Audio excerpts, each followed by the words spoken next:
Well, good evening, all my pretty little bun buns. Dave's here with you today, feeling a bit capish. Very capish. So, enjoy a little bit of a set and cape action on me today. And we're going to be full body, so plenty of fluff going on. Today will be a game thoughts video, because this little bunny's having thoughts about one of the games that I played a lot of. Now, this is not the first copy of either half of this game I own, but because it's more of a complete set, I feel it's the better one to use as a representation for it. That will be LEGO Star Wars, a complete saga. Okay, so, LEGO Star Wars. This game was the first LEGO game I played. Not this one. The first half of this one was the first LEGO Star Wars game I played. And I gotta say, it was pretty fun. A lot of breaking stuff up, saving up pieces and bits for unlocking characters. Gave you a good excuse why I had to grind and go back and do levels so you could save up for some of the cooler unlockables. You didn't have to do too many crazy things to unlock stuff. You just had to get far enough in the game and find their unlockability. And once you've done that, then you just have to pay the amount of bits necessary to add them to your potential roster. And now I played this originally in two halves. I played it first half on the PlayStation 2, and the second half I played on the GameCube because that's the copies I found used. Alright, so I didn't go and buy these games brand new. I am, well, normal. But I really enjoyed them. I've played them.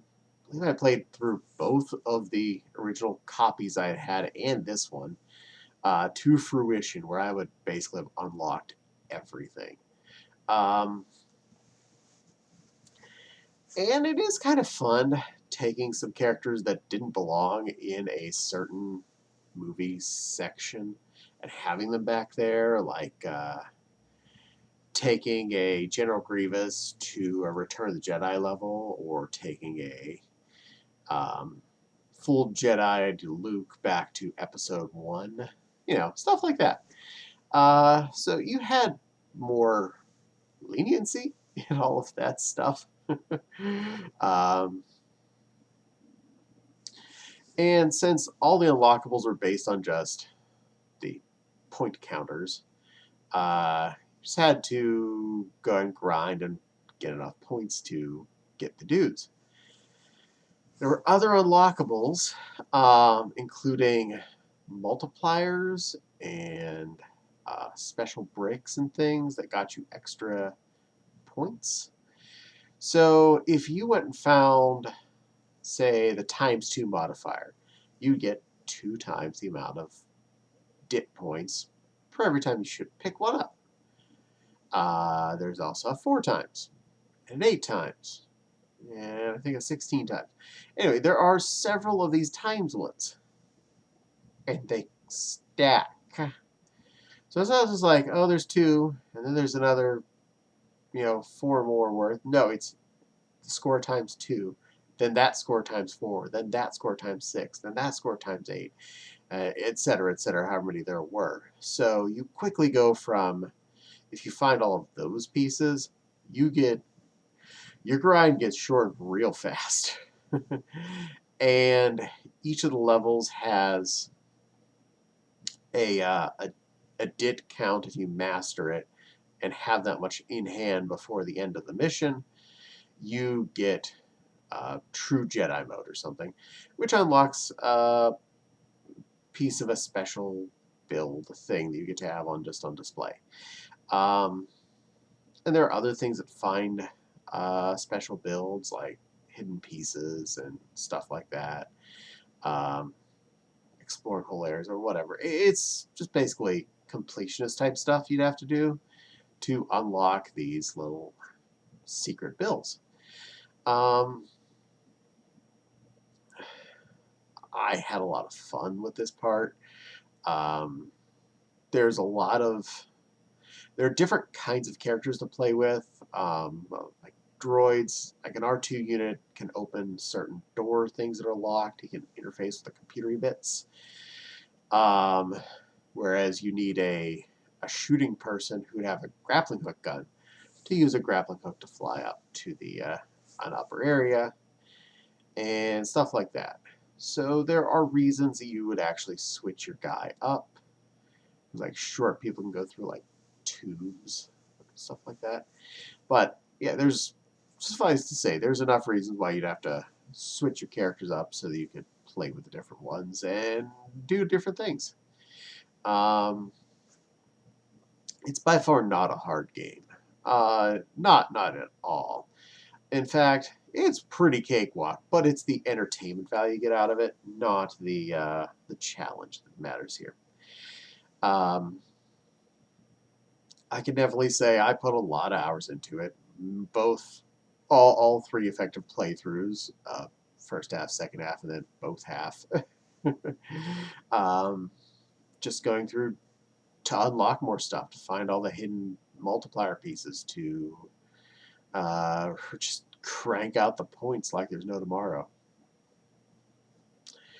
And doesn't matter how bad you do in a level, at the end of the level, you get those creds, you get those dits into your account. You go, all right, well, I'm extra 100,000 closer to my goal or whatever, and ta-da, I can unlock this random person that I happen to have in the unlock list. I can unlock Lando and take him back to episode 2 and have him do battles or something. I don't know. Yeah, whatever makes you happy. Um, so many Lego characters representing Star Wars characters in there, so you had a lot of eye candy. The sceneries were pretty good. There were a lot of non-Lego items in every environment, which, unlike Lego City Undercover, I definitely kind of fault them for this. Um, not everything feels like Lego. It feels like Lego put into an environment a lot of the time. But it's still pretty playable. There's still a lot of things you can bust up. There's still a lot of things that look like Legos. In fact, if it looks like Legos, you can probably break it. Let's just put that out there. If it looks Lego, it's more than one piece put together, probably disassemblable in some way, shape, or form. Uh, and when you break things, you have a high probability of getting the DIT coins, the bits. I don't remember what they call them. There's little round single stud uh, short pieces. So yeah, um, it's definitely worth the play. Honestly, it's a good, relaxing game. If you just want something to unwind with and just mash some button, this is pretty good mash. Uh, and no matter what you do, you're always effectively making progress. Um, finishing levels, getting more points, unlocking more characters, finding more random secret stuff, because just break everything, you're bound to find most of the secrets. Seriously, almost everything is just keep breaking stuff. You'll find it eventually. Where it'll be like, oh, I broke something. There's a zip line thing. You zip line. Oh, there's a special thing. Well, there we go. Found the special thing. So yeah.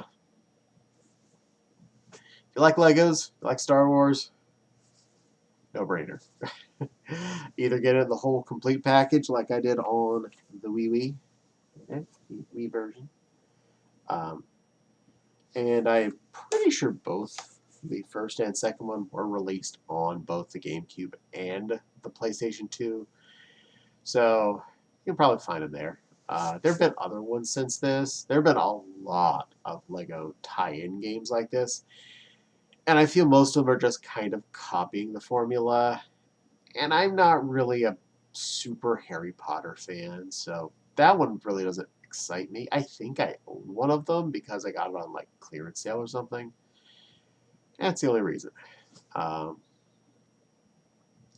So, you know, if that's your dig, there's Harry Potter versions, there's Indiana Jones ones, and Hobbit ones, and Lord of the Rings ones, and all sorts of Lego character games like this, which are all pretty much the same thing, just with different, micro mechanics.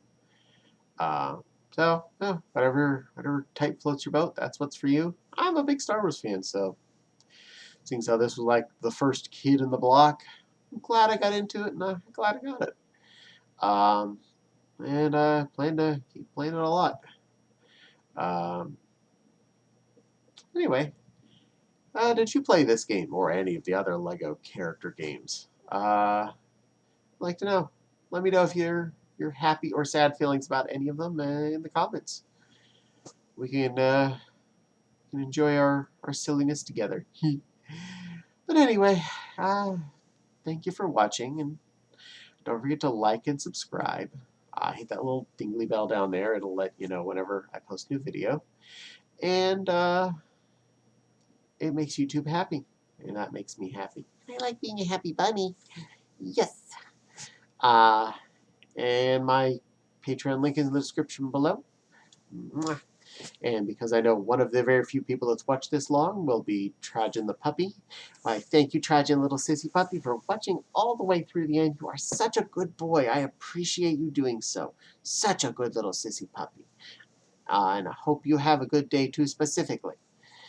All right, so to all my little fluffs out there, every bunny that took the time to watch this video, thank you again for sitting through my babbling about a game you may or may not have ever played, but hopefully at least have some idea of whether or not you want to play it. Well, I hope you all have a bunny-rific rest of your day, and I'll see you again real soon.